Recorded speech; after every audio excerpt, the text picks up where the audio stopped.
say good? Amen. Maulang araw, walang araw pero maulan, pero rumaragasa ang ating pagpapala. Amen. Sabi mo nga sa katabi mo, rumaragasa ang pagpapala. Sabi mo sa katabi mo, sa kabila naman, bumabagyong pagpapala.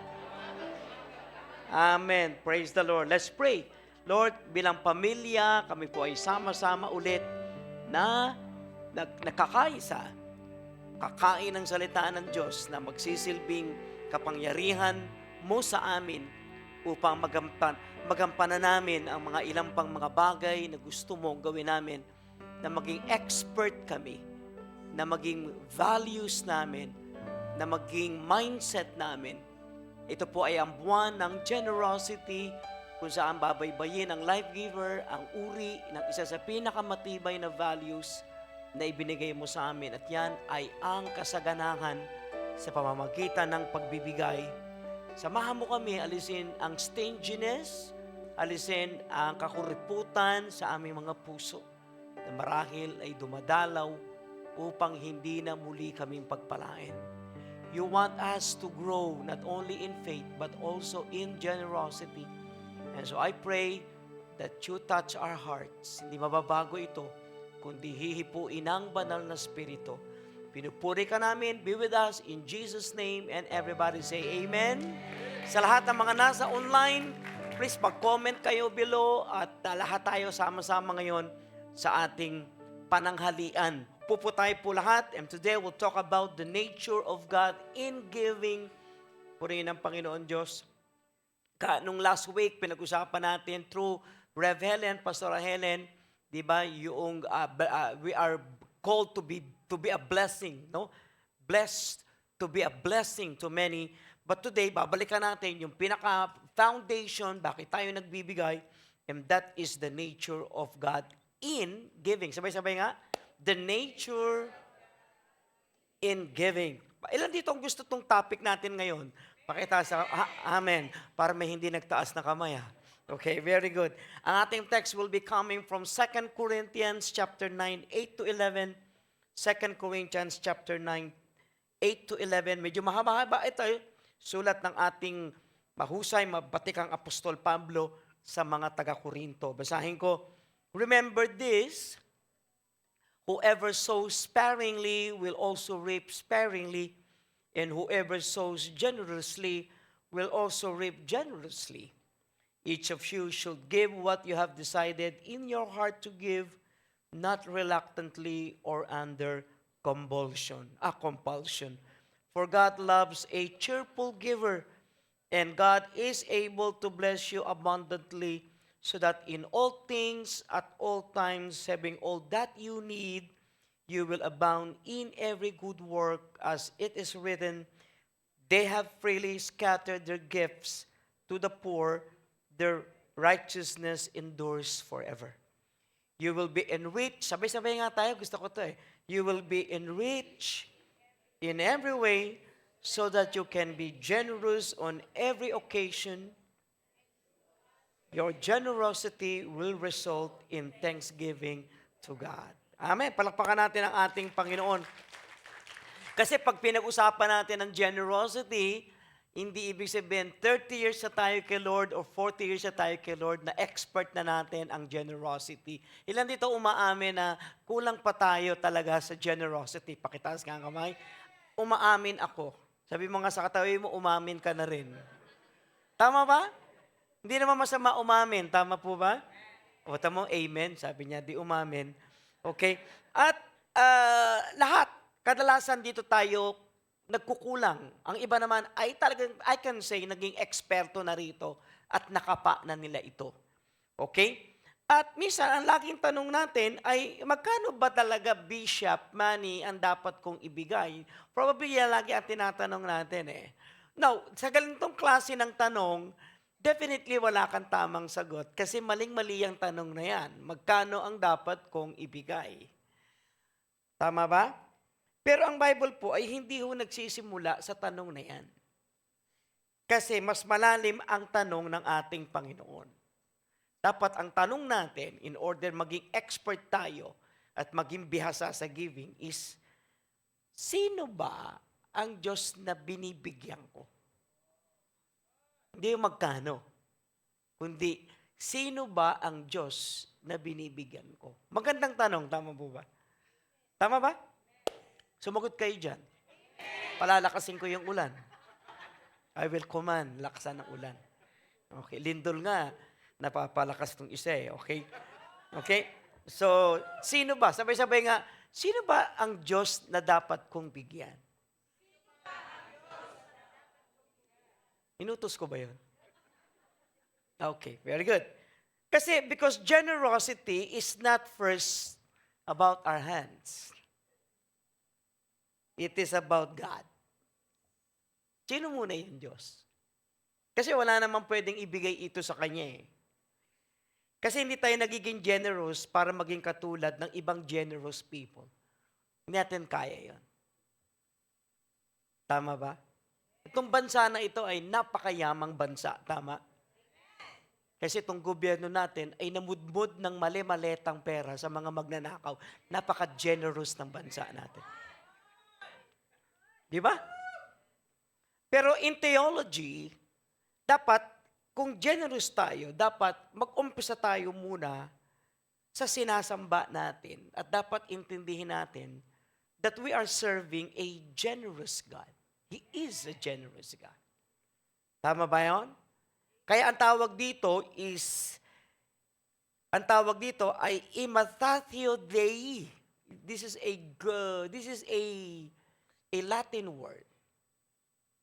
Okay? Imitatio Dei. Imitatio Dei.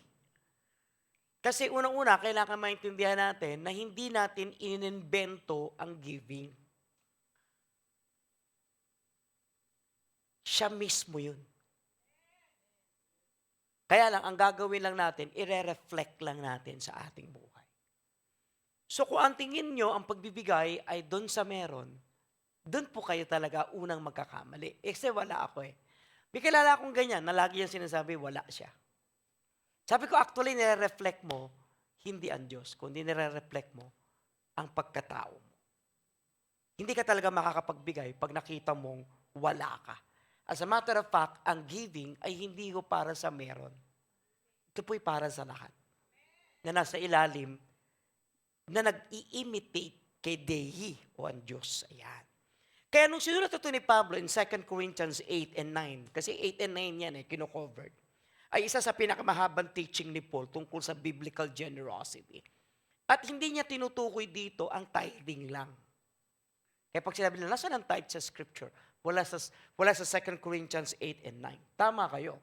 Kasi meron silang ina-address si Paul sa 8 and 9. Malaking problema ang sinosolve nila. At in order ma-solve nila ito, tinuturuan ni Pablo sila na mag-exceed sa giving. Hindi tithing lang ang tinutukoy dito. Mas malaki doon. At talaga malaki. Kasi nung panahon na ito, yung church sa Jerusalem ay dumaranas ng matinding kahirapan dahil may famine. Ang babanggain nila, famine, persecution, at saka economic struggles. Tatlo ito na nasa harapan nila. At nung kinakausap ni Pablo ang taga-Korinto, isa lang ang gusto niya in order to address these three catastrophic event. At ang kanyang sagot, generosity. So hindi ito exaltation ng tithing at saka love offering. Hindi ho. It is more than that. Kaya ang ginawa ni Paul, umikot siya sa iba't ibang Gentile churches, katulad ng Macedonia, Achaia, Corinth, upang kolektahin yung offering para tugunan yung famine. Matagal yung famine. At ang hihingan niyan church ay ang mga church na pwedeng magsabi, wag dumaan, lampasan mo na kami, wala kami ngayon. Wag ngayon, kung taon na to, next year. Kasi hindi namin kaya yan, sa iba ka na humingi. Hindi. Ang sabi ni Lord kay Paul, Paul, daanan mo yung Corinth. Kasi matutugunan nila yan. Kaya sumulat siya. At mapapansin nyo, hindi po gumamit si Paul ng guilt. Hindi niya tinatakot sila. There was no guilt na ginamit niya na instrumento in order sila magbigay. Hindi rin niya pine-pressure yung mga hinihingan niya. Hindi niya sinabing, kapag hindi kayo nagbigay, madidisappoint si Lord at pupunta kayo sa impyerno. Wala siyang ganon. Instead, ang tinuturo niya, sabi niya, kung sino ang Diyos. Kasi may famine. Si Lord ang tutugon sa famine. At pwedeng, in a snap of a finger, solve niya yung famine. Sabi niya, hindi. So, solving ko yung famine sa pamamagitan ng Korinto. Yung maliit na pera ng Korinto, magsosolve ng famine. So, kung tingin nyo, palakihan ng bigay, hindi ho. Pasaganahan ng puso.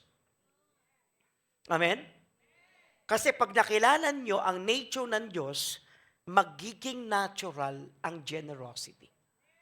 Yung generosity nyo ay kayang tumugon sa isang national or global famine. Amen? So una, alamin natin muna ang Panginoon. Kasi totoo lang, ang magandang life giver kasi ang life giver ay hindi ho nag-a-announce kung sino ang nagta-tithes, nag-o-offering. Wala ho kaming kinondem. Marami rin hindi nagustuhan ng church. At nung unang atin nila dito, nung nakita ng ngongolekta, lumipat na sila. Kasi may mga ilang churches na hindi ho nangongolekta ng pera. Hindi ho. At andyan lang, pupunta ka lang dyan sa offering box. Yung, marami po. Ako, how I wished darating sa point ng church na hindi na ho kami mag-exhort ng giving. Kasi hindi mo kayang hindi magbigay dahil umaapaw ka eh. No? Kailangan tanggalan ka ng hangin dahil pumuputo ka na sa hangin. Kasi ang dami na eh. No? Tama po ba? Kaya lang, ilan dito ang umaamin na wala pa tayo doon. Pakitaas ka ang kamay. Di ba? Hindi ka pa pumuputo, kulang ka sa hangin. No, ito ngayon ang pampadagdag ng hangin. Tama ba? So before Paul, remember na ang Old Testament ay nagbigay na ng presentation kung sino ang Diyos. The Old Testament already revealed a generous God. At hindi nagsimula ang generosity sa New Testament. Generosity started with God Himself. Una, God generously created. Kaya, pag kilala mo siya, sa Kanya galing ang lahat ng creation. And all the creation of God speaks of how generous He was and is until now.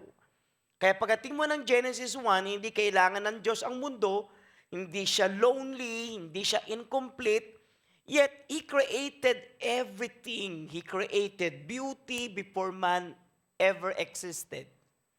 Mountains, rivers, seas, trees, stars, flowers, animals. Imagine, hindi naman kailangan maging makulay ang sunset eh. Pero pwede namang functional lang eh. Kaya lang pati yung kulay ng bawat kailangang makita ng mata, generously kinreate ng Panginoon. Para saan? Para sa mata nyo. Para sa mata natin. Pero bakit ginawa ng Diyos ito na napakaganda? Because we have a generous God.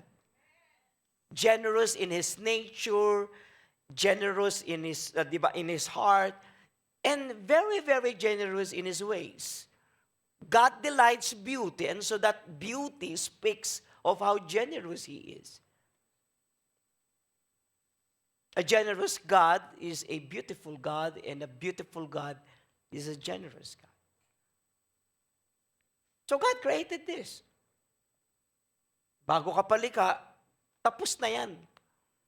Sabi ng Panginoon, gawin mo na lang yan.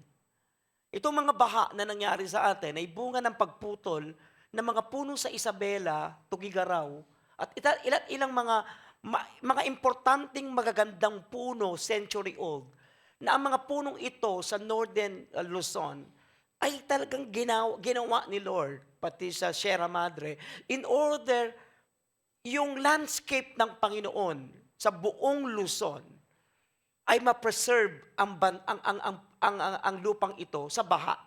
So siguro ang tanong ninyo, bakit tayo binabaha? Inubos na lahat yung puno eh. Wala namang gusto magtanim. At ang concentration yata ng pagtatanim ay marijuana. Ay ano naman ang kayang sipsipin ng marijuana? Siya naman ang sisipsipin mo. So lahat itong nasalaulang bansa na ito ay pagkakamal, hindi pagtatanim. Pero ang Diyos, nilagay na yan dyan. Amen? So we have a generous God who loves beauty. At yan ay para sa ating lahat. Pangalawa, God generously provided. Di ba? Katulad ng si Adam and Eve bago sila magkasala. Di ba? At nung nagkasala na nga sila, ay nag-deserve nila ang judgment, pero bago sila pinaalis, nag-provide sila ng damit sa kanila kung saan kukunin. If you go to Genesis chapter 3, verse 1. And even in judgment, God showed generosity. Kung ano itatakip sa panahong baksak na sila. Pati yun, nagbibigay pa rin ng Diyos. Paano nila matatakpan saglit ang kanilang mga kasalanan. So God generously provided. Pangatlo, God generously sustained Israel. Di ba, 40 years nung kinuha sila sa Egypt, dinala ngayon sila sa wilderness, no? Yan sa Saudi Arabia. Saudi Arabia yun eh. Okay, 40 years. Walang farm, walang supermarket, walang Amazon, walang, di ba? Walang Grab. Yet every morning, nagpo-provide si Lord sa 3 milyong tao ng mana. Di ba? Mana ng mana. Mananaba ka na nga eh, kakakain mo ng mana. Every day, God never failed. Exodus 16, Psalm 78 called it the bread of heaven. Because God is a provider. Walang tubig, and yet nag-provide ng Diyos. Sa Saudi Arabia, walang tubig. Kung hukayin mo, langis. Pero God provided waters. How many gallons do you need? To ask you, how many gallons do we need to sustain 3 million souls who need waters? Tingin nyo, ilang galon? Sa isang pamilya, probably 300 gallons each day. O 3 araw, 300 gallons. So tanong, ilang galon ng tubig ang kailangan mo potable? God is a provider. He is a generous God. Amen? So kung ako magbibigay, una kong tanong, ano ba ito? Sino ba itong binibigyan ko? May mga taong di atin binibigyan kasi naging madamot sila sa atin. Pero tanong, gaano ka-generous itong Diyos na ito sa atin? Number 4, hindi lang sa generous sa pagpo-provide ng bread from heaven, but God also generously forgave. Diba? Israel failed again, and again. Yet we have a God who is generous, a faithful God, diba, who sustains His people through forgiving their sins. Sabi ng Psalms 103, as far as the east is from the west, and so far He removed our transgressions from us. Lamentation 3, ang sabi, His mercy are new every morning. Pati ngayong forgiveness ni Lord, nire-renew niya yung awa niya in order masustain ang tao. Ang sabi ng scripture, sino makakatayo sa Diyos kung may kasalanan? So sa Diyos, sa kanyang sariling kusa, sa paglalagay ng puso na humingi ng tawad, ay pinapatawad niya ang mga tao. Sabi niya, hindi tatagal ang tao na may kasalanan. And so, hindi ka kakausapin ng Panginoon na may kasalanan ka. Tama po ba? And so, anong sagot ng Panginoon? Patawarin ang tao. Bago pa nga tayo humingi ng tawad, handa na ang Diyos magpatawad. At ang greatest gift ng Panginoon, in the entire Old Testament points toward one gift. Pag binasa nyo yung buong Bible, is centered or centering on the Lord Jesus Christ as the greatest gift. Kaya nung araw sa Old Testament, every lamb, every sacrifice, every promises, every word written, every covenant, always lead pointing to this man.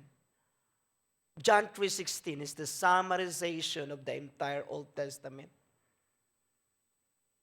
So God didn't merely give blessings. He provided. He Himself is a blessing. He gave Himself. So ibig sabihin, we become generous because our God is generous. Now remember na ang trabaho nating Kristiyano ay mangopya lang. Ako nung araw, bata ako 2 taon ng edad ko, nung ako ay nag-grade 1, 2 taong bata, ganun din sa high school, college, bata ako Kaya ang tagal ko No? Pag natapos na yung school year, saka ko naiintindihan yung turo. Ang tagal. Kasi bata ako hindi naman ako nag-kindergarten, hindi naman ako ano pa isa? Wala kaming nung araw ganun yan. Wala kaming ganyan. Nung nakita ako nung pare, kamadyungan ng tatay ko, si Father Pineda, patay na po siya. Sabi niya, sino yan? Sabi niya, Father si Manny. Ay, ako nagbinyag dyan Oo, ilan taon na yan? 4. Papasok ko na sa eskwelahan, grade 1. Ay, 4 pa lang ho yan. Ako na bahala. So, pagdating doon na sa Manila Cathedral ako nag-grade 1, ayun na, kumalat na tuloy doon sa buong eskwelahan na may anak si Father Pineda. Ako, kamukha ko si Father Pineda. Maputla ang balat, ganyan, may itsura din. Kamukha ako, payat. Anak ni Father Pineda, kumalat na gano'n. Kaya yung rector siya iikot yun. Titira, Mrs. Gatos, ano nangyari kay Manny? Ito po, nasa Ropor po. Ba't nasa Ropor? Litong bata, hindi lumalaki. Lagay mo sa Rowan. Tutukan mo, turuan mo. Kaya kumalat doon, ako'y anak ni isang pare. Ba't ko ba nakwento ito? Nalito na ako. No? So, hindi ko maintindihan. Noong araw, para maintindihan ko, abuti ng 1 taon, saka ko maintindihan. At nung panahon na yun, kaya ako na naiintindihan, pag maganda ang teacher ko, maiksi ang palda, na-inspired ako. Noong araw kasi 70s, maiksi ang palda noong araw. Joke lang po ito, pero totoo po yun. At ako'y bata pa, malisyoso na. Pag maganda ang teacher ko, madali ako matuto. Kahit hindi niya tinuturo, naiintindihan ko Pero kapag masungit ang teacher, wala ako 1 taon, wala ako natututunan. Depende kung sino ang magtuturo. Kaya yung teacher ko, sabi niya ganun, sabi nung pare, Eddie, mahina ang ulo ni Manny, hindi naiintindihan. So pinaturuan ako. Sabi ng tatay ko, paturuan natin sa magandang teacher. So may tutor ako. Ang bilis ko matuto. Amen? Purihin ng Panginoon. Hindi ko alam paano pumasok itong kwento na ito. But anyway, so yun. So itong mga teacher ko na ito, turo, bigay ng bigay, inaabot sa akin yung sagot. Ayun na, saka ako natuto. Kasi nga 2 taon ako ahead ako. Diba, 5 years old ako, grade 1, 10 years old, tapos na ako na elementary. Sipin niyo yun. Kaya hindi ko naiintindihan, dumedede pa ako, itinuturuan. Pero kaya lang naging generous yung school na nakakonsentrate sa akin. Kasi nga akala, anak ako ng pare. Saka ko ngayon naintindihan. Kaya ako, nung araw sa eskwelahan, nagtuturo ako sa Bible school, inaabot ko na yung sagot. Hindi pa rin naiintindihan. But anyway, punin ng Panginoon. So ngayon, pag-usapan natin ngayon, okay, so ang Diyos ay nagbibigay. Very generous siya. Depende ngayon sa atin kung paano ko iintindihin ang giving, di ba? Sa anyo niya. Ano ang nature ng Diyos? And so, yan ang pag-usapan natin. So, I'll give you now 3 important points based on the, scripture? 2 Corinthians, tama ba?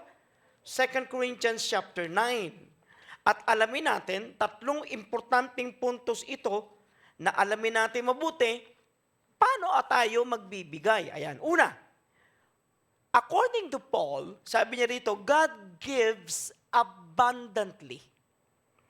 God gives abundantly. Ang Diyos ay masagana na nagbibigay. Verse 8, and God is able to bless you abundantly so that in all things at all times, having all that you need, you will abound in every good work, Yan.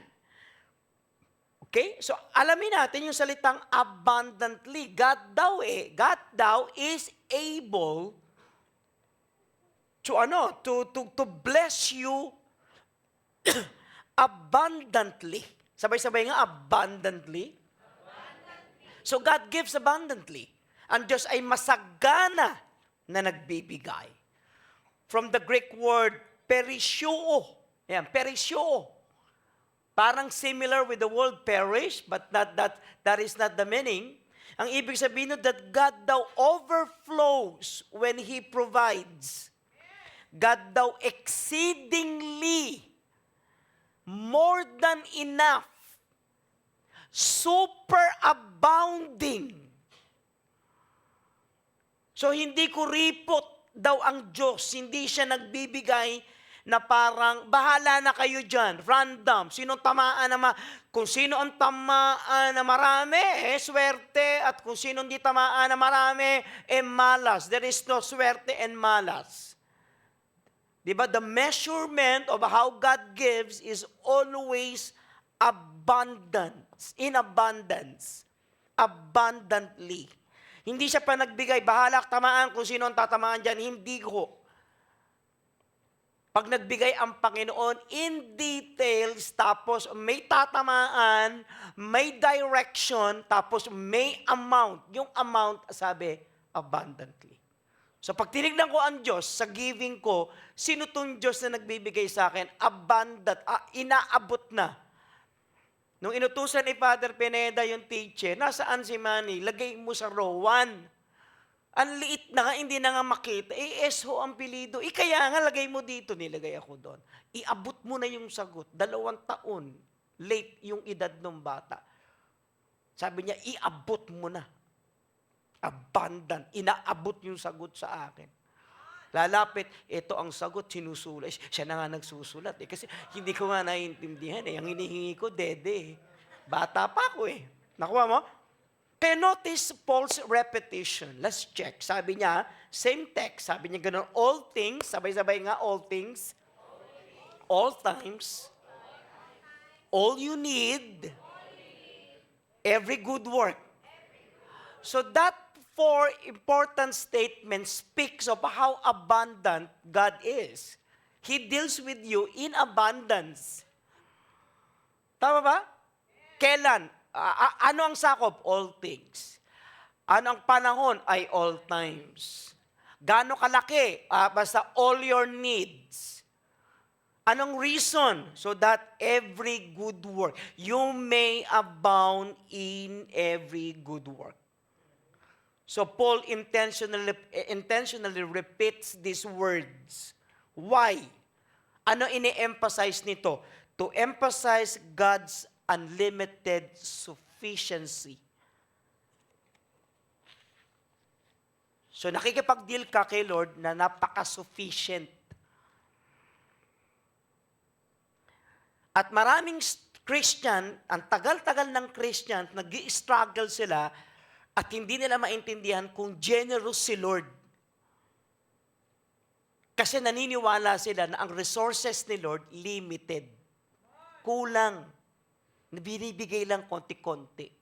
Patsi-patsi. Ambon-ambon. Hindi ho. Hindi ho siya ambon. Baha. Rumaragasang baha.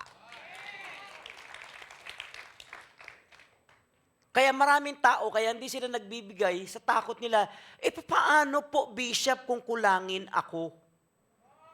So when you listen to your own words, your own words will always say, paano kung kulangin ka? But you speak and you listen to your faith. Faith says, God is able to provide abundantly. Kaya nga, ang opposite ng generosity is not poverty. It is fear. The opposite of generosity is not poverty, fear. Ba't hindi nagbigay? Ba't ayaw magbigay? Bakit? Takot siya mawalan. Takot siya mawalan ng pamasahe. Takot siya maglakad. Takot siyang magutom. Takot siyang walang bunutin. Takot ang kalaban ng generosity. Lumalabas that When generosity appears in your life, trust and faith grows together. Nagiging generous ang tao kasi lumalago yung kanyang pagtitiwala tapos lumalago ang kanyang pananampalataya. Lumalabas, this is not a wallet issue. Generosity and poverty is a trust issue. Hello? Andiyan ba kayo? Kaya dapat isipin natin lahat, purihin ng Panginoon Diyos, di ba tayo nung bata tayo, alam natin pag uwi natin sa bahay, may pagkain tayo. Alam natin pag bukas natin ang rep, alam natin may pagkain yan. Why? Because we trust our parents for that. Tapos nung tumanda tayo, saka na-develop yung fear. Tinuruan na tayo ng bata na hindi, ang galing ng daddy ko. Hindi, patatapusin ako ng daddy ko. Ang galing ng mami ko, magluluto yun ng sinigang. Ang sarap magmunggo nun. Ang pansit nun, 3 kilometro ang haba. Ang galing ng nanay ko. Amen po ba? Amen? Kung paano natin pinagkatiwalaan ang mga magulang natin na limited ang resources, bakit ka hindi magtitiwala sa Diyos na unlimited ang resources? So una, klaruhin natin, bakit ako generous? Una, may Diyos ako na nagbibigay abundantly. God gives, sabi-sabi nga, God gives abundantly. Sabi mo nga sa katabi mo, kuha mo. O, kuha ba niya? Ano ang sagot? Kuha ba niya? Amen. Purihin ng Panginoon. Number 2, are you ready? Are you ready? God gives purposefully. So He gives generously. Okay na yun. Nakita na natin yan. Pangalawa, God gives purposefully. Purposefully. Ang Diyos ay nagbibigay ng may layunin. Verse 10, now, sabi niya, ito pala ang Diyos. He gives abundantly. Sabi sa verse 10 ngayon, sabi ni Pablo, ito na ngayon. Clear na tayo. Sino bibigyan mo? Okay? Now, He who supply seed to the sower and bread for food will also supply and increase your store of seed and will enlarge the harvest of your righteousness. Sabi rito is that God daw supplies seed to the sower. Sabay-sabay nga, sower. Nga pala mga kapatid, ang binibigyan ni Lord, sower. Binibigyan ba niya yung consumer? Of course, alam naman natin ang sagot, yes. Pero yung seed, hindi niya binibigay sa consumers. Kasi bakit? Iko-consume niya yun eh. Ang binibigay niya, seed sa sower. Ayan. Nakuha nyo? Notice, God gives 2 different things. Unang sabi, He gave bread. Ayan ang picture ng bread. And He gives seed. Andiyan ang picture ng seed. So, anong difference itong dalawang ito? Since lumitaw ito sa verse 10, di ba? Balikan ko nga. He who supplies seed to the sower, bread for food, will also supply the increase your store of seed and will enlarge the harvest of your righteousness. In-explain niya yung bread. Tinamaan niya, bread for food. What is bread for food? Okay? Ayan. So, balikan natin yung picture, anak. Ayan. So, may picture tayo dyan ng tao na kumakain ng bread. Tama ba? They have? Ayan, kumakain siya ng bread. Remember, pag kinain mo yung bread, pupunta sa esophagus mo, di ba? Lulutuin ang intestine mo. Tapos after nun, saan pupunta siya? Lalabas siya. Tama ba yun? Pero hindi yung seed. So yung picture ng tao na ito, kasi consumer siya. Consumer ka eh. Nagko-consume ka ng tinapay. Pero iba yung seed. Ang seed, binibigay kay sower. So, huwag mo sabihin sa akin, kumakain ako ng butong pakwan eh. Ay, iba yun. Okay? So, lumalabas that bread is for eating, seed is for planting. Ang tragedy natin today kasi ngayon, ang maraming Kristiyano, kinakain niya yung nasa kanan. Unang-una, anong interest mo kainin yung kanan? Wala siyang lasa. Tama ba?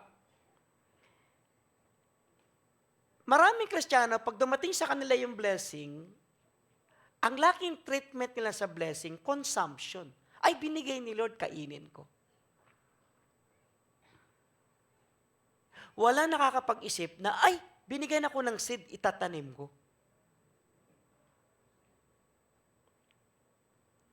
Ang problema, lahat ng binigay sa atin, may internal value, tsaka mayroon siyang eternal direction. Minsan, pag nagbigay si Lord sa atin, kakainin natin. Kasi bibigyan ka ng Holy Spirit, madistinguish kung ano yung kakainin mo, pero meron din siya binibigay sa atin para itanim mo. So, hindi masama na kumain si planter at saka hindi masama na kumain si farmer ng kanyang inani. Hindi yun masama. Pero hindi siya excited doon eh. Excited siya kung paano niya susuplayan yung palengke.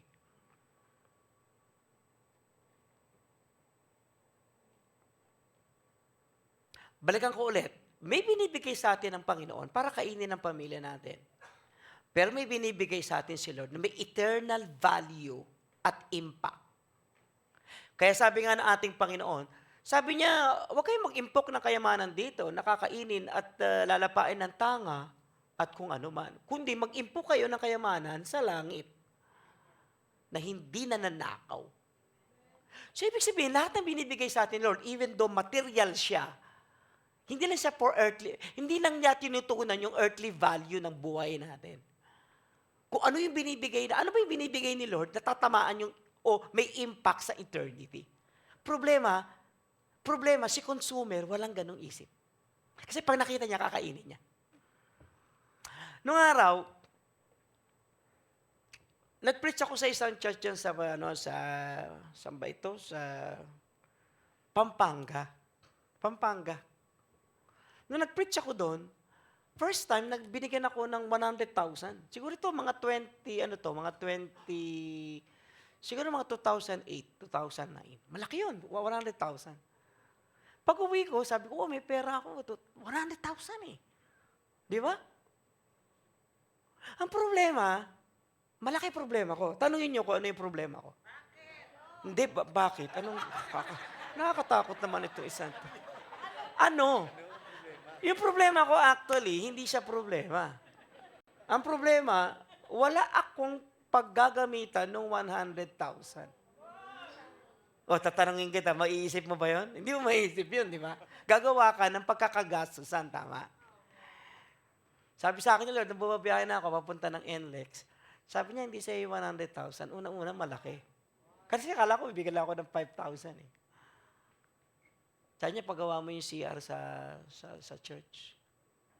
So, gumawa ako ng CR sa church. Maganda, naalala niyo yung CR natin? Yung CR natin, ano siya, ang ganda nung sa babae, hindi bidet, yung sa babae natin, kamay talaga. Tapos pinupulbusan ka, ganun. Nakakuha ko noon nung inodoro na pinupulbusan ka sa ano mo. Gusto niyo ulitin natin? Alam mo magkano gagastusin? Eksakto 100,000. First time yun nakagawa tayo ng, di ba maganda yun? Siguro nasubukan niya, di ba? 100,000. Sabi sa akin, Lord, hindi sa'yo yan. Para kinino to? Sabi niya, pagawa mo yung CR.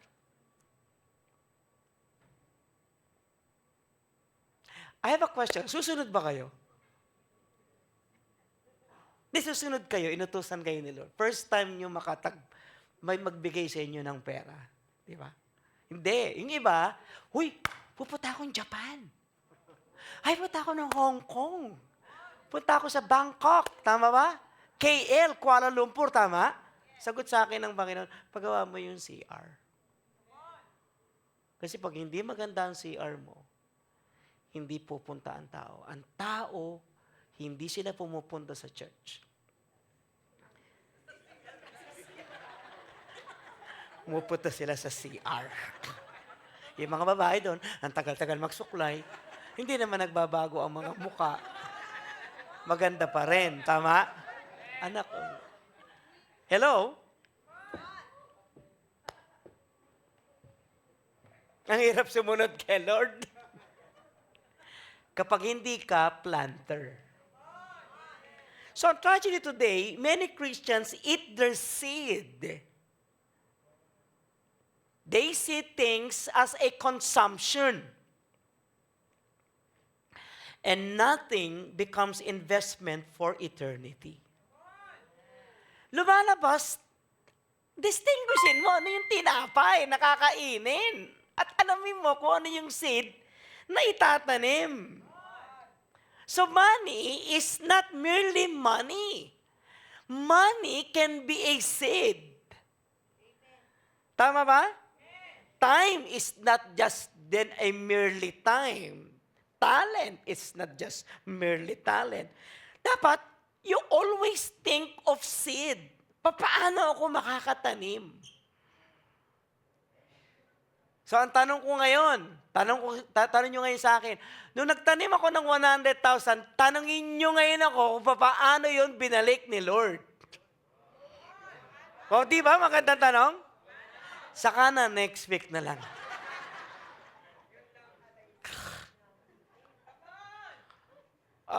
Wow. Ang sagot is wow.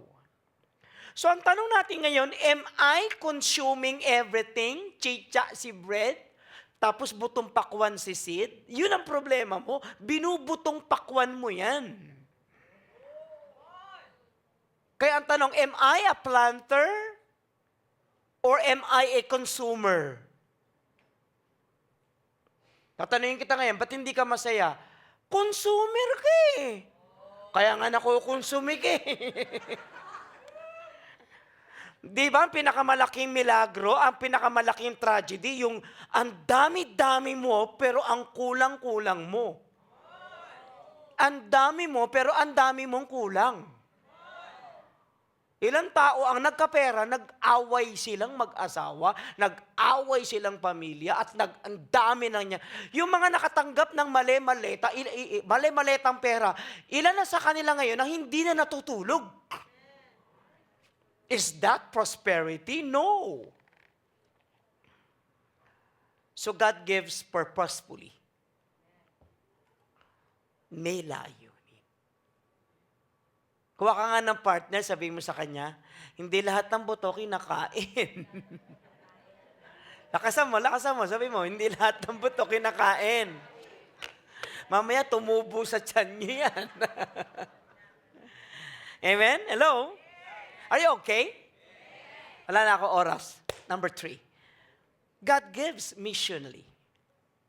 So God gives abundantly, God gives purposefully, and God gives missionally. Ang Diyos ay nagbibigay, may mission siya. Hindi siya, sabi sa Lord, hindi siya yan. Ba't hindi akin? Ang laki, may kailangan ka. Totoo talaga, wala akong talaga maisip na kailangan. Hindi talaga akin yan. Alam ko, hindi akin yan.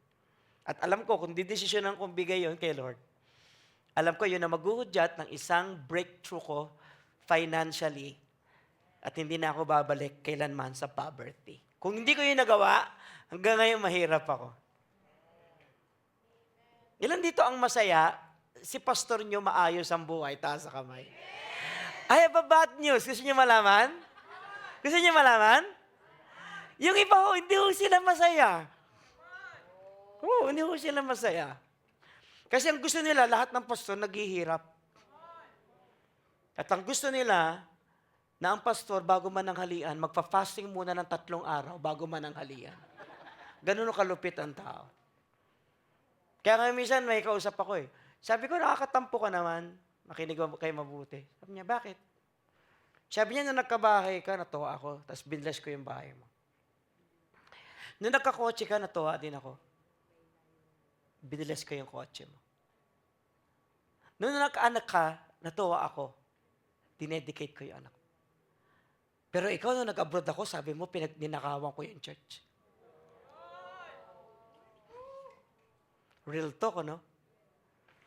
Nung na-bless kayo, natuwa ako. Tapos nung na-bless ako, pinagbintangan mo ako. Aray. Tsakit, ano? Amen? Hindi ka payayamanin ni Lord pag mainggiting kayo. Kasi may mission si Lord, ba't ka magbibigay? Kaya ang tanong ko nga sa kanya bakit ka bilas ni Lord? Tatanong kita, tingin mo magkano binigay ko kay Lord?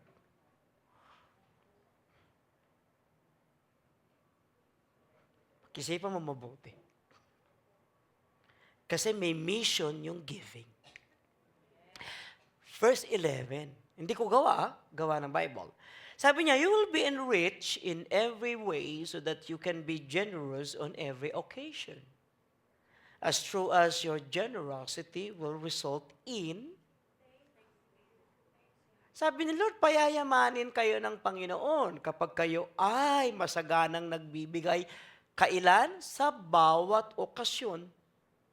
At sa bawat pagbibigay ninyo ay magre-resulta sa pasasalamat sa Diyos. Ibig sabihin, this is one of the clearest purpose statement in Scripture about giving. Sabi rito, unang-una, that God enriches. God enriches. Ang Diyos ay nagpapayaman. Naniniwala ako na dadaan tayo sa paghihirap. Tama ba yon? Pero hindi ko tayo matatapos ng puro paghihirap. Sabi mo nga sa katabi mo, gaganda buhay mo. Sabihin mo, gaganda buhay mo. Ilan dito gumaganda ang buhay? Taas sa kamay.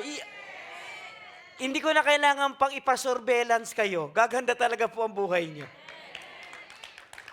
Alam mo, kapag maganda po ang buhay ng isang tao, kahit hindi ka nabigyan, malaking bagay na Tama po ba? At least hindi ka na niya kukupitan. Tama ba? Kasi ang ganda na ng buhay niya So sabi mo nga sa atin mo, sana gumanda ang buhay mo. Okay? So God enriches. Sabay-sabay nga, God enriches. Why? Why? Not merely for comfort.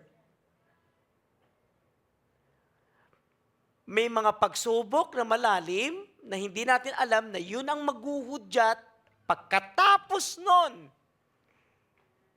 ay ang masaganang bagay na ibibigay ng Diyos. Kasi patutunayan ng Diyos sa iyo kung gaano Kanya payayamanin. Bakit? Mayaman siya Why? Not merely for comfort. The purpose and the mission is for contribution. Ba't ka payayamanin ni Lord? Kasi gusto ni Lord, maging bahagi ka Sabi ng Corinth, sige, daan po kayo rito, magbibigay ako. Sabi ni Paul sa taga-Corinth, alam mo, Macedonia, hindi ko nabibigyan, nagalit. Sabi niya ganun, oy, daan ka sa amin dito, Paul. Sabi niya, hindi na, kasi alam ko medyo nagsasuffer din kayo dyan. Ay, nagalit yung Macedonia. Sabi ganun. Sabi niya, bakit mo kami hindi dadaanan? Dahil mahirap kami, hindi kami makakapagbigay. Dumaan ka rito, bibigyan ka namin. Nung dinaanan ni Paul, nagulat siya kung gaano kalaki yung binigay.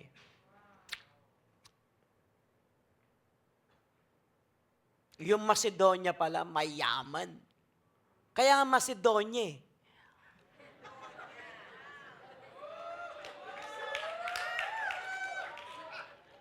Yung isa hindi tumatawa, hindi niya naiintindihan. Hindi ko sasabihin kung sino. Andiyan niya katabi mo. Okay? Hello? So for contribution, pangalawa, not merely for accumulation. I-accumulate ko. No, for distribution. Notice, tingnan niyo mabuti. Hindi sinabi ni Paul that you will be enriched so that you can become richer. No. Sabi niya, so that you can become generous.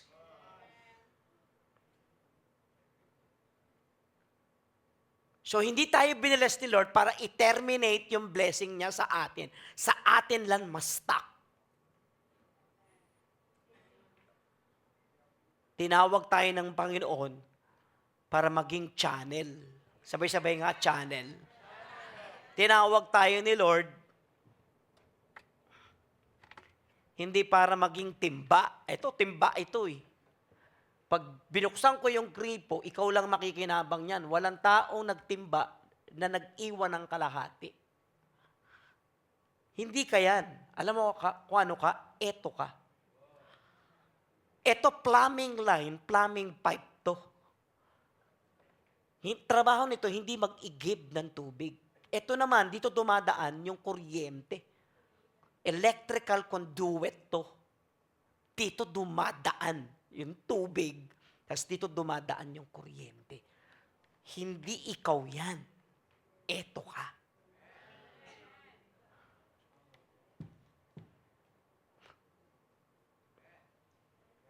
Kasi ito, may hanggan yung tubig.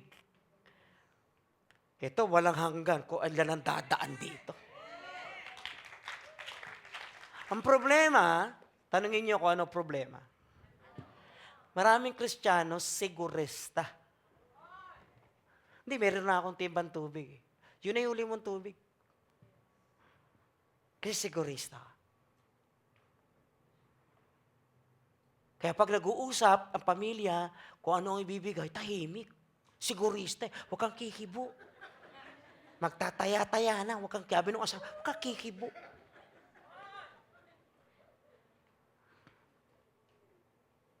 Kasi sigurista.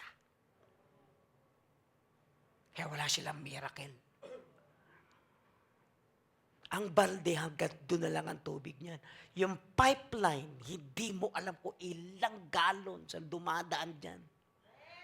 So God wants you to be a conduit of God's blessings and favor. Does it make sense? Amen? So anong purpose? Anong mission? Sabi rito, no? So that you can become generous. God never blesses us to terminate blessings on ourselves. We become channels. We become conduit. Not container, but conduit. A plumbing line of waters. Diba? A conduit of kuryente. Kung saan ilang volts ang saganang sinusupply in order magkaroon ng masaganang tubig, masaganang kuryente. Kapag alam mong timba ka, alam ko na hanggang saan lang yan. Pero kung alam mong conduit ka, alam mo, wala nang sukatan, basta hindi ko alam, basta dumadaan lang sa akin. Salamat, anong salamat? Wala, hindi nga tatanggap ng pasalamat yun kasi alam niya, sa kanya lang, ginagamit lang ako ng Lord para dumaan lang, at dumaan. Pinadadaan lang sa akin ng Panginoon. Andiyan ba kayo?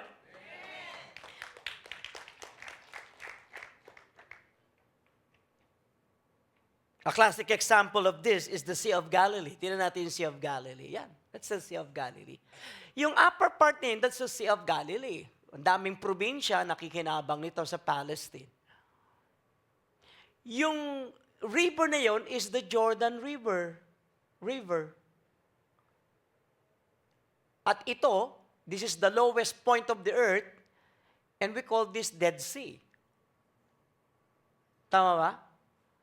Ang problema ang maganda sa Sea of Galilee, meron siyang outlet palabas. Tama ba? Bumabaksak sa Sea of Galilee. Ang problema ng Sea of Galilee, wala siyang outlet. Pag pinuntahan nyo ngayon yung Sea of Galilee, mababa na. Lowest point na nga siya, mababa. You know why? Kasi hindi marunong magbigay si Dead Sea. Kaya siya dead, hindi dahil sa patay at walang halaman at walang fish o living organism na nabubuhay sa Dead Sea. Kaya sa patay, wala siyang outlet. Wala siyang binibigyan. Tanggap lang siya ng tanggap sa Sea of Galilee. So ang tanong, dapat naubos na sa Sea of Galilee sapagkat siya ang lagi nagbibigay kay Dead Sea. Tama ba?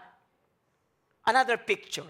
Ba't hindi siya naubos? Kasi yung Sea of Galilee ay tumatanggap din ulit ng continuity ng Jordan River. Ayun tuloy pa rin ng Jordan River Pero kumukuha na siya galing sa Lebanon. Ayun. Pero ang pinakamalaking supply niya ng tubig ay ang natutunaw na yelo ng Mount Hermon. Hindi siya nauubos.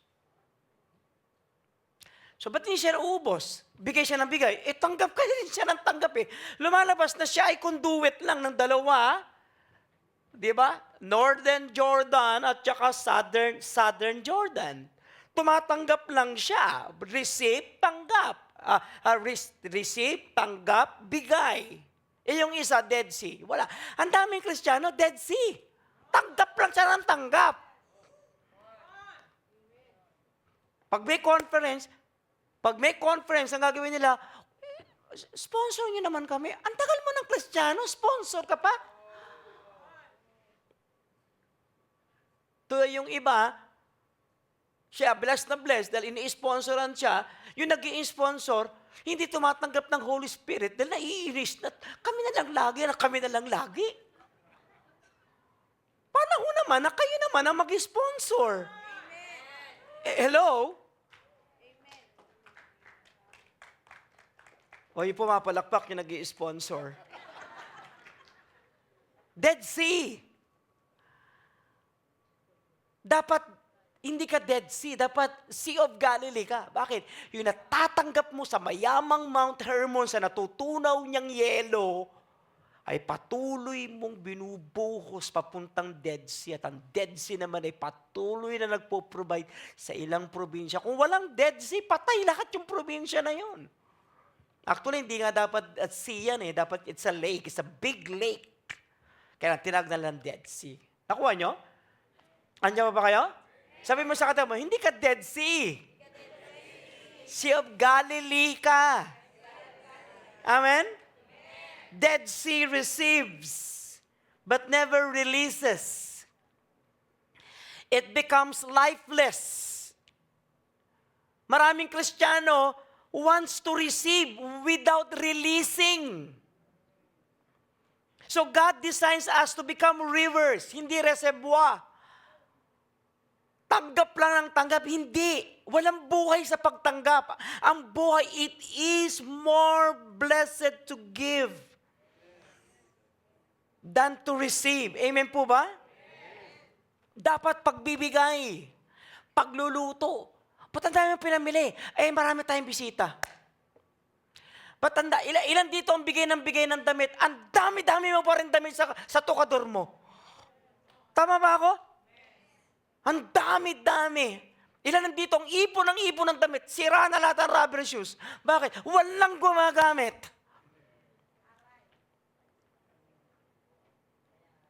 Andiyan ba kayo? So siguro, para matapos na ito, una, klaruin natin mabuti. Una, God gives what? Abundantly. Tama ba? Go. Help me. God gives abundantly. Number 2, God gives purposefully. Number 3, God gives may mission ka. Amen? Tatanungin kita, conduit ka. Kung sabi, Lord, hindi ko dyan bibigay, dito ako kay conduit. Bakit? Pail yan eh. Ano yan eh? Timba yan eh. Ayaw ko kay timba. Dito, sa pamilyang ito. Bakit? Conduit. Amen? Pag kumakanta sila, conduit. Di ba? Dito kay conduit tayo. Yung iba, pag nahawakan yung mic, kanya na lahat. Ayaw na mamigay. Kay conduit tayo. Amen? Hindi pa rin nakukuha nung katabi mo. Tagal ko nawala, tas may nangyari na pala rito. So ang tanong, Bishop Manny, saan ngayon ako mag-uumpisa sa giving? Tama ba yon? Saan ako mag-uumpisa sa... Ilan dito gustong tanong yun? Paano ba ako mag-uumpisa? Ilan dito? Pakita sa kamay.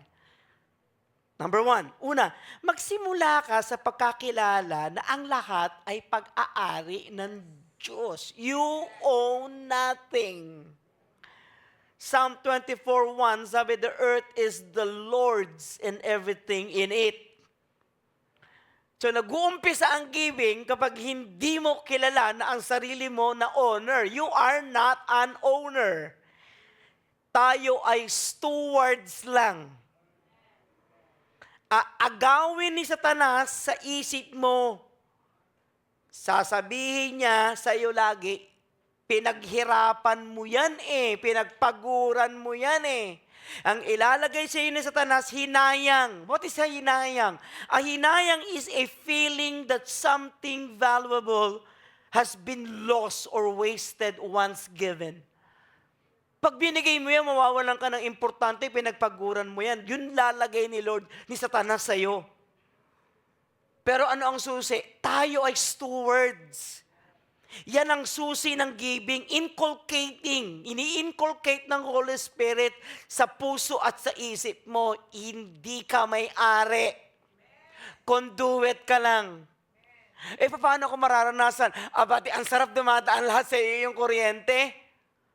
O gusto mo, ikaw na lang ang kuryentehin ni Lord. At lunurin ang tubig. Hindi mo kakayanin, lulunurin ka ng tubig, ibigay mo yung tubig sa iba. Amen? Andiyan pa kayo? So, ang pinakamalaking problema kaya hindi nagbibigay ang tao, tanungin niyo ko kung ano. It's the hinayang. A feeling that something valuable has been lost or wasted once given. And it is a battle. The hinayang is a battle. Sasabihin sa iyo ng hinayang, what a waste. What a waste. Huwag mo bigay yung sala set mo. Sabi, Lord, bigay mo yung sala set mo. Hindi ko bibigay. Dumating yung bagyo, hinakot yung sala set.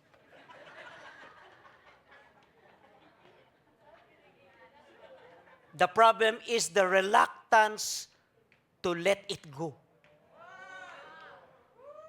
Yung boyfriend mo, hindi, akin ito, akin ito. Hinihingi sa'yo, bigay mo na yan. May parating.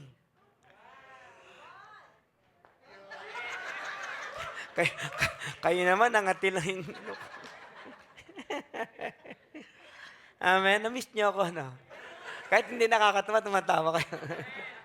Pinagbibigyan nyo lang ako. Okay. Amen? Kaya kapag naintindihan mo na lahat ng meron ka ay ipinagkatiwala, conduit magiging madali magbigay. Akin to, akin to. Akin to, pinaghirapan ko to. Akin to, akin to.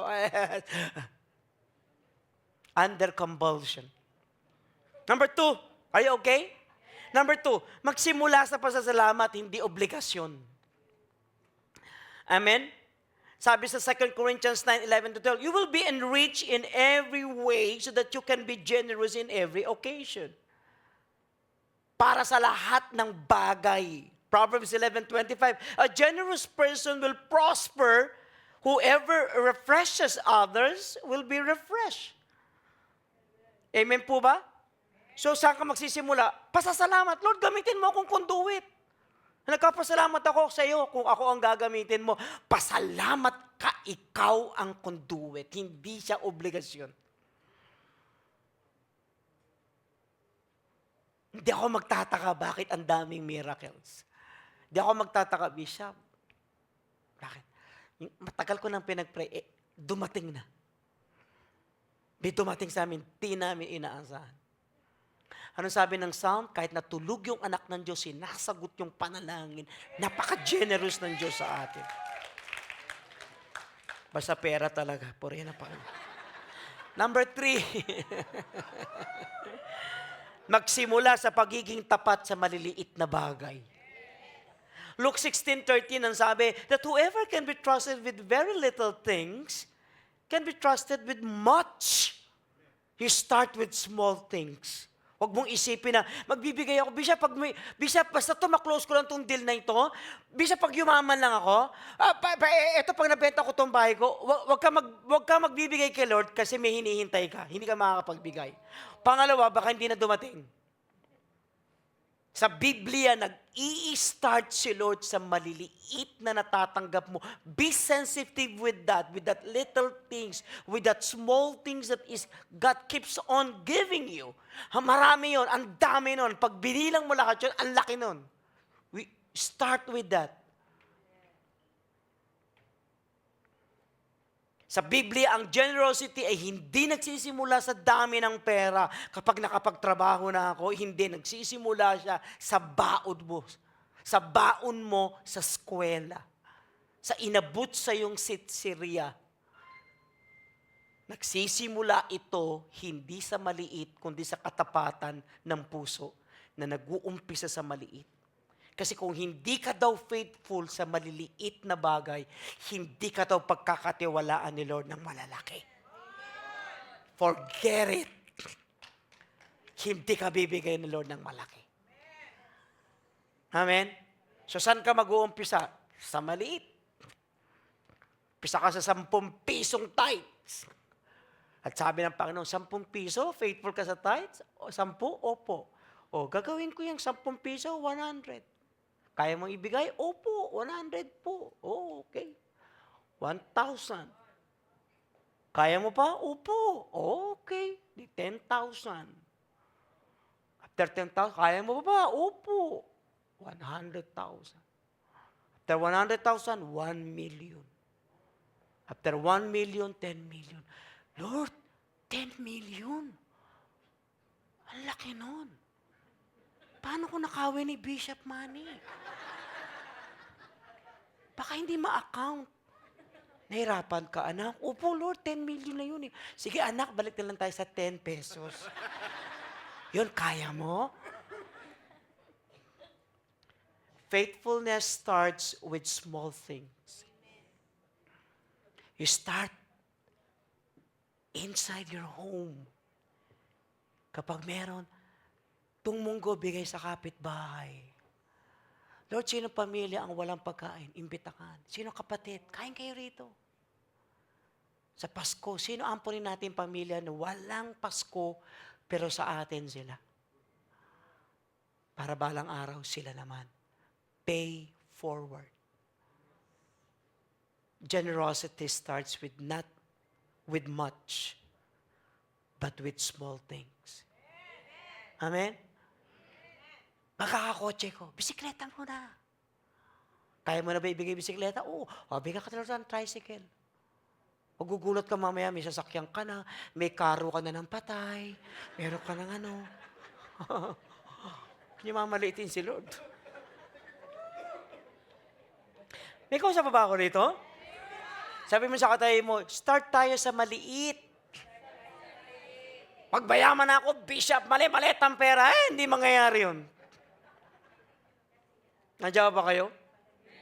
10 piso nga, hindi ka makapagbigay. Tapos sabi mo, 10,000. Lalaglating ka, baka mamatay ka, kumatos ka, pumuto ka mga veins mo. Hindi hayaan ni Lord. Mahal ka ni Lord. 10 piso ka lang, anak. And number 4, magsimula sa plano, hindi sa natira. Each of you should give what you have decided in your heart to give. Hindi yung kung ano ang laman ng puso. Hindi. Desisyonan mo. Sino unahin mo? Unahin mo si Lord. Hindi yung kuryente, tubig, ganito, ganyan, afternoon, wala na ako bibigay. Bishop, wala ako mabigay kay Lord kasi walang natira. Talagang walang matitira kasi hindi mo siya nilagay sa una. Ilagay mo siya sa una. Pangalawa, kuryente, tuition fee, pamalengke, grocery, formalin. At isa kami, pero unahin mo si Lord. Pati formalin, binadget mo. Hindi ako napagbigay. Hindi ka talaga makapagbibigay, wala sa listahan si Lord. Tapos gusto mo nasa listahan ka ni Lord? Ano ka? Sineswerte? Ang galing, tindi mo. Unahin mo si Lord. Una ka rin kay Lord. Amen po ba? Magsimula sa plano, huwag sa natira. Hindi tira-tira si Lord. Tama na yung tira ka ng tira dyan. Hindi tira-tira si Lord sa buhay mo. Decide in your heart. Do not let your deceitful heart to decide for it. No. Let your cheerful heart decide for it. First, God. Magulat ka, lahat yan. Lahat yan ako purihin ng Panginoon. Panglima, last na, promise. Magsimula ka ngayon. Huwag hintayin ang perfect season. Walang perfect season. Pag natapos ng ulan, o after ng ulan, bagyo na. Maraming nagsasabi, kapag tumaas ang sweldo ko, makakaasa kayo, Bishop. Kapag nabayaran na ang lahat ng utang ko, ay, makakaasa ka, Mami. Kapag stable na ang negosyo ko, ay, makakaasa kayo. Di ba? Hindi. Kung hindi ka generous sa konti, malamang hindi ka magiging generous sa marami. At huwag ka lang magpasalamat kay Lord ng, salamat Lord, salamat Lord, salamat Lord.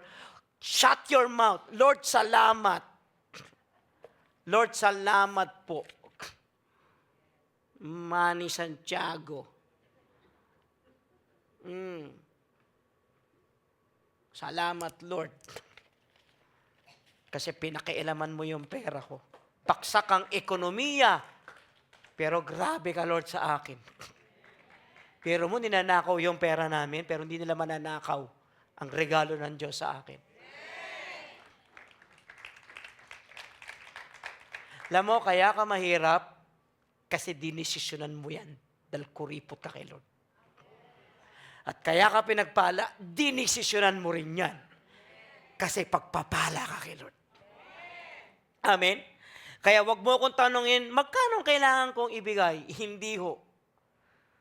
Dapat ang magandang tanong, Lord, papaano ko mapapakita ang puso mong mapagbigay sa mga ipinagkatiwala mo sa akin? Lahat ng pinagkatiwala sa iyo ng Panginoon ay hindi pa konti, kung hindi parami. Kung akala nyo na nabigyan na kayo ni Lord ng malalaking bagay, hindi pa ho tapos sa inyo si Lord. Marami pa hong surprises si Lord na hindi kayang isipin ng isip na ito. Natatama, pagkatapos mo mamatay, hanggang sa saling lahi, ay mararanasan ng iyong mga anak.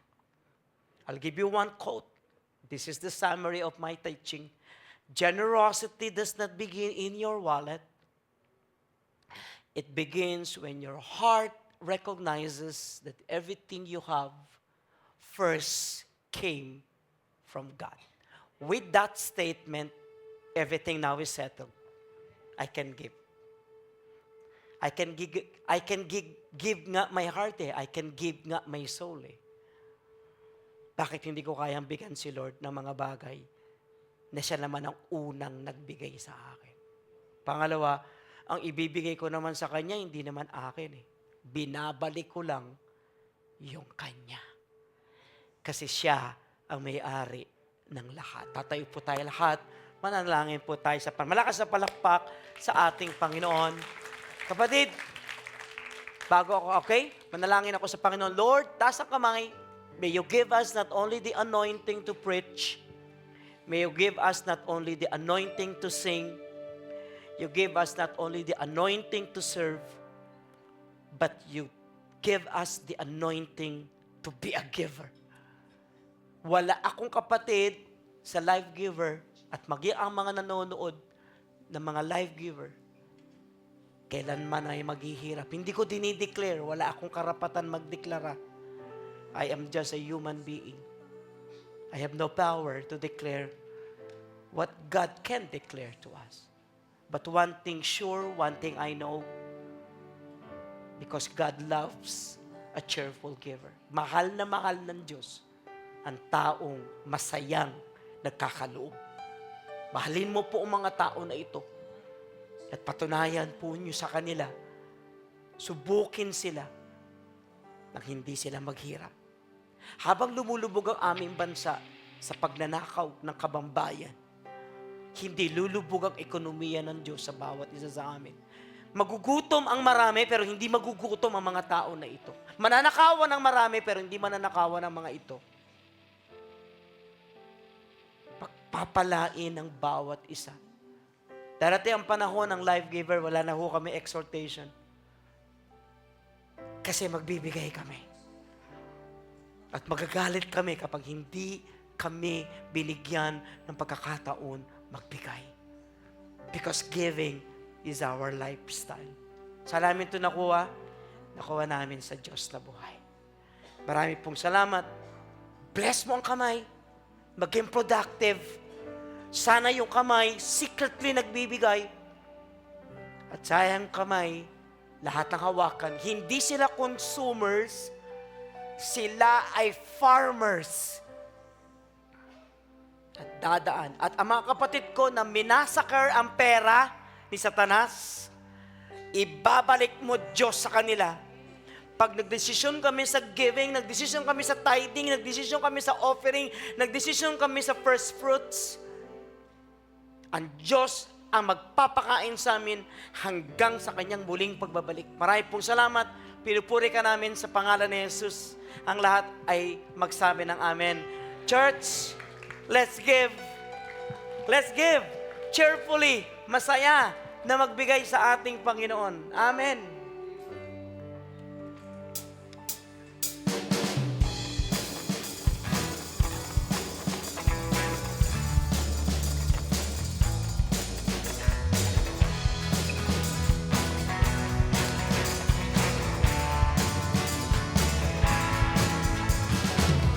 Ito na ang tamang panahon para ikaw ay makabangon sa kahirapan, sa kabiguan.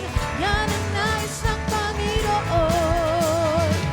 Ayaw ko na ng kahirapan, ayaw ko na ng karamdaman, ayaw ko na ng kawalan. Dahil ang pangako niya'y rumaragas ang pagpapala, rumaragas ang pagpapala, rumaragas ang pagpapala, rumaragas ang pagpapala. Ayan, no? Nakakatuwa. Amen? Sabi mo nga sa katabi mo, you are not a consumer. You are a farmer. Kapatid, ilan dito naniniwala this week may breakthrough siya? Ilan dito naniniwala pagpera talaga. Ilan dito naniniwala na meron siyang windfall? Malakas na pagpapala galing sa langit na babaksak. Taas sa kamay. Tatayo tayo lahat. Kantahin nga natin yan, Ate Jem. Puri Panginoon, rumaragas ang pagpapala para sa iyo, come on. Rumaragas ang pagpapala. Rumaragas ang... Rumaragas ang pagpapala, rumaragas ang pagpapala, One more time. rumaragas ang pagpapala, rumaragas ang pagpapala. One more time. Rumaragas ang pagpapala, rumaragas ang pagpapala, rumaragas ang pagpapala, rumaragas ang Pagpapala. Kapatid, expect this week that there will be a rumaragasang pagpapala sa iyo, sa inyo, sa lahat ng mga nasa online. Wala akong tigil na pagpapala habang umuulan sa labas. Yan po ay hudyat na nagpapakita na may bagyo at ulang pagpapala na parating sa inyo. Sabi mo sa katabi mo, mabasa ka sana. Taas ang kamay. I'll give you all the bibigay sa inyo ng Diyos ang pagpapala. May the Lord richly bless you and your children. May He keep you from falling, make you stand unblemished. May His grace work in you, His face shine on you. May His abundance flow throughout your lifetime. With enjoyment, good health, soul prosper. May you have life to the fullest. Receive this from Jesus Christ. See when fellowship ends. Happy birthday sa lahat na may birthday. God bless you. Rumaragas ang pagpapala, rumaragas ang pagpapala, rumaragas ang pagpapala, Rumaragas ang dami ng buhangin. Ika'y pagpapalangin ng Diyos natin. Dami ng